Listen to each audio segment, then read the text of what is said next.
Hello, it's Sandy. Welcome back to my YouTube channel where today I'm going to take a sketch I did in my last video and turn it into a piece of pen and ink art with one of my favorite techniques.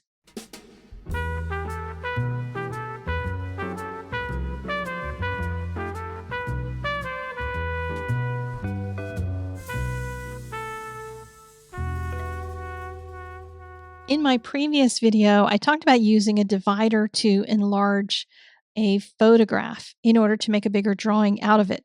And in this particular case, there was so much detail in this owl that I wanted to capture that I wanted to make it twice as big as this little picture that I had.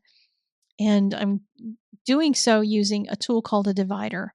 There's a couple different kind of dividers, and in my previous video, I show you how I did this and how you can use a divider in a bunch of different ways to make your art more in proportion.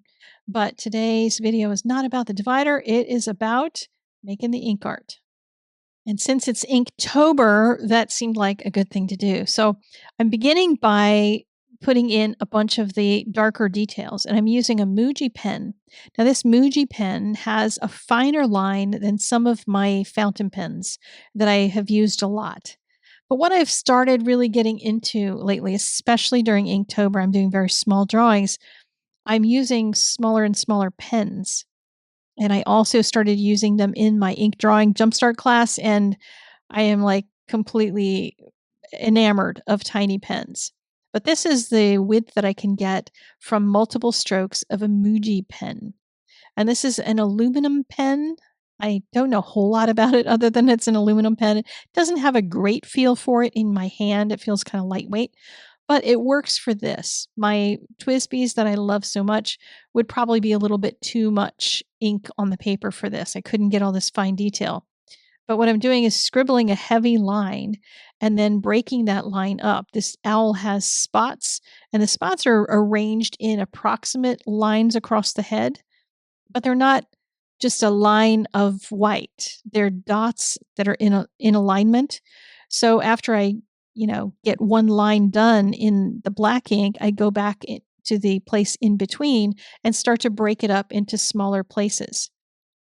Once I got to the more highlighted section of the owl, because he's partially in light, I started going in with strokes that have more distance in between them instead of making those really dense marks together that make them look really dark on that dark side. But one of the things you'll notice is that while I'm getting that transition of value from the darks on the left to lighter values on the right of the head, I'm not getting any of that transition in the white. And it's important to get that transition in the white in order for the rest of the value change to work. So how do you possibly end up doing that? You have a couple choices. One is you can just make your lines further and further apart. But on a drawing like this, if I were to make all these lines really far apart on the dark side of the owl, I would end up with just a lot of really dark lines that would show up and stick out like a sore thumb. But I switched to a micron pen in a 003, so it's a very, very fine line, and I'm layering it over top of the heavier lines. It's one reason why I wasn't really worried about trying to be real careful in these spots on the top of the head, because I knew a lot of that was going into shadow anyway. But I want you to just watch as the light just starts to show up on the head because the dark side is going to get darker. I'm using the direction of the feathers that I can see in the photograph to create the lines in the direction that the feathers go so that I maintain that kind of feeling of all those feathers as they're kind of going away from the eyes. Sorry, I'm running out of my words. I'm just having a day. But I'm covering this over with this really thin pen, and I can get a lot of lines in there that are really light, and it starts to feel like a gray tone. Now, you could achieve something like this if you're doing it on, say, a watercolor paper. You can put a wash in there if you want. But I was working on the paper for pens that I recently talked about in my paper review that I did a couple of videos back. I'll put a link to that in the doobly-doo. But this paper is so lovely to work on with ink drawing. I just have been enjoying the heck out of it during Inktober, and I wanted to use that, and it doesn't handle washes particularly great.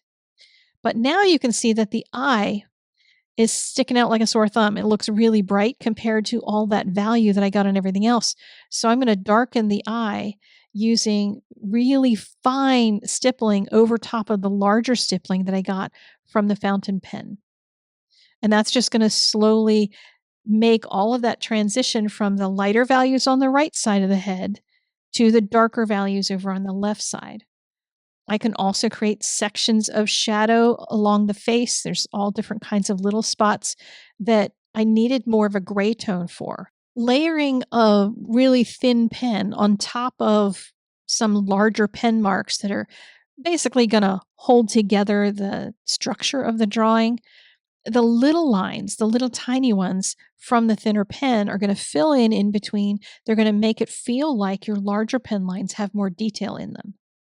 And I've just noticed so many times that people are using a really big pen and then wondering why, when you're drawing, I don't know, a face or something, that your lines just feel like they're taking over the drawing. And I'm telling you, if you just scale down the pens just a bit when you start putting in the details, because pen and ink is not great at making gray tones. Because when you've got a big nib, the big nib is going to do what the big nib does. Sometimes you can turn the nib upside down on a fountain pen and draw with it upside down, and that will make a thinner line. But if you just have like a Micron 003 or a 005 on hand, you can go into some of the pen work, layer over something smaller, and then start to build it up. Now here I'm layering some 003 over some 003. So I put it in first just to get my spots located where I wanted them to be. They're not identical to the photo, but I wanted to kind of get an idea of where I'm putting them. I made them bigger in the first round as I was drawing all that value in, and then I'm going in with another layer of the pen lines. Now, it might be that some of you are completely capable of going in once with your pen lines and making everything exactly the way you want. I like to have the freedom to be able to adapt things just a little bit. And in this owl, there were some spots where there were like bigger lines, this little shadow underneath of the wing, some shadow areas that were coming up from the feathers that go down the back side of the bird. And alongside of the dark pen lines that I created, I was putting some shadows with the thinner pen. So just using these two pens together to build up so I have some gray tones as well as those nice dark rich blacks. I'm doing something very similar in the tree branches. I'm doing cross hatching of, various directions. And sometimes I'll be using a bunch of layers of the cross hatching together. And sometimes I just use one layer if I want a lighter gray tone. But I can't really get that kind of detail when I'm using a really large pen. So using something smaller might really help you if you're trying to get some detail and everything just starts feeling like it's getting big and goopy and black, then just scale down the pen. It makes a really big difference when you're doing cross hatching too, because when you have a big pen and you're doing cross hatching with that, it just gets a little bit on the crazy side. And if you saw my pen review video that I did, and I was using every pen that I had to try to draw an apple with cross hatching, you'll be able to see the difference between what it looks like when you're using a big fat pen versus using a really fine pen. And I'll link to that video in the doobly-doo as well.